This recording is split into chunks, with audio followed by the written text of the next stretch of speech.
Welcome to our channel. Today we how to install Fail2ban on an AWS EC2 instance for brute force protection step by step clearly. Begin by launching your AWS Management Console. Navigate to the EC2 dashboard and select Instances. Choose the EC2 instance you wish to secure with Fail2ban. Ensure your instance is running a Linux-based operating system, such as Ubuntu or Amazon Linux. Connect to your EC2 instance using SSH. Open your terminal and type the SSH command with your instance's public IP address. Once connected, update your package manager.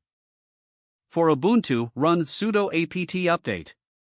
For Amazon Linux, use sudo yum update.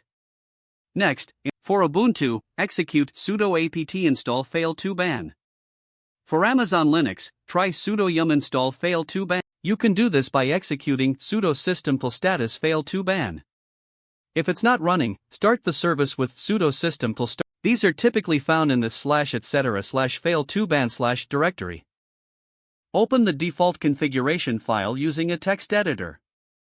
For example, use sudo nano /etc/fail2ban/jail.conf. Avoid editing the jail.conf. Instead, create a new file named jail.local. Run sudo nano /etc/fail2ban/jail.local. Next, enable the default SSH jail by adding the following lines: enabled equals true, port equals SSH, filter equals SSHD. Now, restart the Fail2ban service to apply your changes. Use the command sudo systemctl restart Fail2ban. Check the status of Fail2ban to ensure it's running correctly. Run sudo systemctl status Fail2ban again to confirm. To see the current jails and their status, execute sudo Fail2ban client status. For more detailed information on a specific jail, you have successfully secured your AWS EC2 instance with Fail2ban.